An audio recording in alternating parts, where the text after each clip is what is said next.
Assalamu alaikum. Barcelona 4 and Slavia Prague, if I'm saying that right, or Prague 2. And honestly, it was a good game. It was like a little back and forth. And what kept this game entertaining, in my opinion, was Slavia, right? And not even that, Barcelona kept it entertaining because, like I said, I love the way Barcelona plays. I love their tactics. I love everything about how they want to put a lot of pressure to the other team. They play with a lot of tenacity, and most importantly, they do play with a lot of attacking. Like that's their, I'd say, tactic, right? It's more towards attacking than it is defending. I would say the more of a defending tactic or a team that plays that tactic would be like Arsenal, if you think about it, Atletico Madrid, Getafe. So something I like about Barcelona's playing style is that they love to attack. They love to bring that tenacity. I can't speak, but the tenacity. But yeah, something that really shocked me, honestly, something that I was shocked is that they even scored on Barcelona.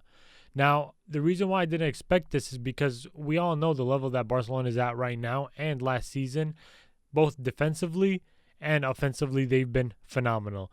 But something that we, not just me, when I say we, because like I think everybody has spoken about this, is that Barcelona has a lot of cracks to their defense, especially their defense. And what is that? It's their offside, right? They try to do the offside trap, which is a great tactic, but at the same time, it comes with a lot of risks. And in this game, we saw Slavia. They had a lot of opportunities to score an open play goal, but it was honestly hard for them, and especially for them to score against a team like Barcelona, right? Slavia, they have not been doing good. They have not won a single match in the UCL. This is their first time in 6 years being in the tournament. So it was a lot of pressure, and to be honest, nobody expected this team to win against Barcelona. But to be honest, they did shock a lot of people. Now, something that Barcelona has as a weakness as well is their set piece, defense. They've conceded a lot through corners, through set pieces, and just like us, Real Madrid, right? We did struggle a lot through set pieces and corners. Now it's getting a little better, but still, there's still little tweaks, right? Especially open play goal. We suck at defending when it's an open play. So I don't even want to talk about Real Madrid, but right now let's just talk about this game specifically.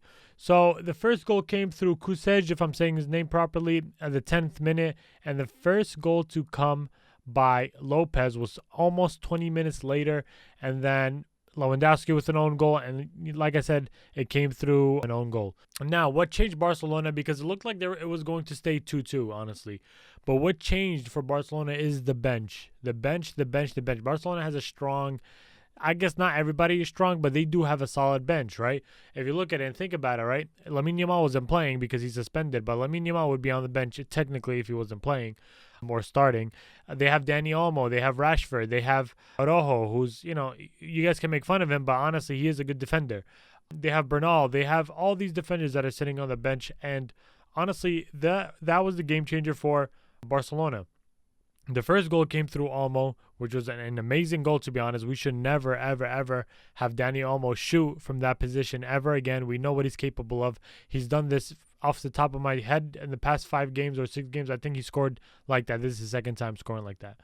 The fourth goal was an unlucky one from the goalie, and Lewandowski scored that tap-in. And it was not the goalie's mistake, honestly. It was the defender's mistake for not marking Lewandowski. But Barcelona did deserve this win, honestly. But who deserved it more? If I have to literally mention it again, it's Slavia. Slavia did deserve this one, I have to be honest. Barcelona did deserve it just because that they fought for it, right? They didn't give up. They were not being lazy, right? They were fighting for urgency before they even scored, and even after they scored. They wanted more and more and more. But let's look at it, right? The stats were like pretty close, right? 41%.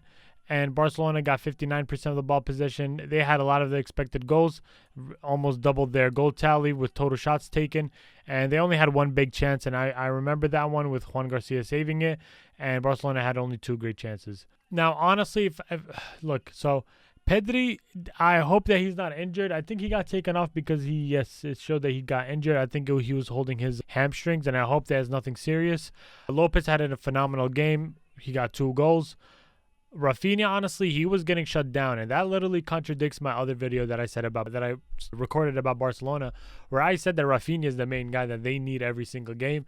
This game, I don't know if it's Slavia's game plan, but they did lock up Rafinha, and honestly, Rafinha, he had a couple of chances here and there, but he really wasn't the same, and Barcelona itself wasn't the same just because I think I could be wrong, but I think it's because of the weather, right? They're playing in 90 degrees, right? 9, not 90. 9 degrees, and it was very, very, very cold. You could see Hansi Flick looked like he was getting sick. Hopefully he doesn't get sick. But yeah, the Barcelona, this Barcelona team was honestly, they had a lot of concerns, right? And I'm sure that Barcelona fans were watching this, clenching their fists because they were nervous, right? Especially losing against this team. I think they're in the bottom of the table, and we could check it actually right now.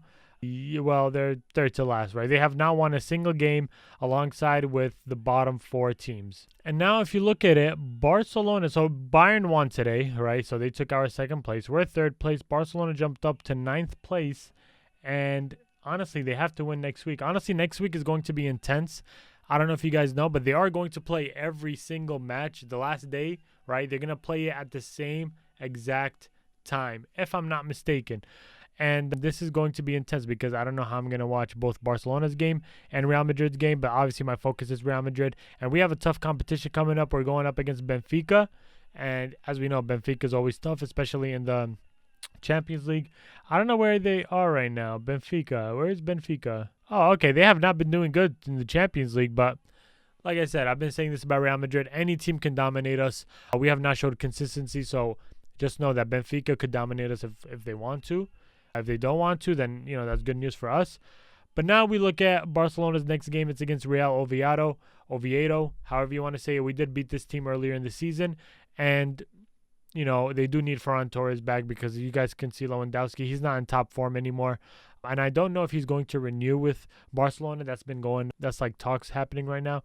But I'm honestly excited for this game against Real Oviedo because if you guys remember last weekend, Barcelona did lose that La Liga match. And if they do lose this one or draw, we have an opportunity to go up and be number 1 again in the league. As we know, Barcelona's form hasn't been the best, but at the same time, last weekend they didn't have Rafinha. This game they didn't have Lamine Yamal, and we gotta wait and see, right? Lamine Yamal is coming back this weekend. We gotta see if Pedri is even going to be healthy, playing this match against Real Oviedo. And honestly, let's just hope for the best. So I was watching this game, and I was happy to see Barcelona win because, like I said, I'm not that Barcelona hater that wants to see them lose every single competition. Obviously, in the league, I do want to see them lose and drop points because I want to go number 1 and I want to beat Barcelona. But in the Champions League, whether they win, whether they lose, it doesn't really matter to me unless we are going to face them in the Champions League.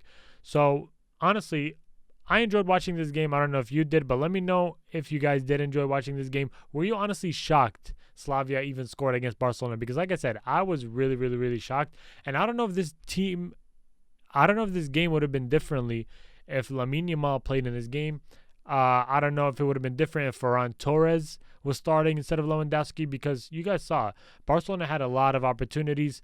We saw Koundé mess up, Rafinha mess up. We even saw Pedri missing that not a wide open shot, but like he was pretty close to goal and he couldn't finish it both times actually. Fermín López scored an amazing goal from outside the box.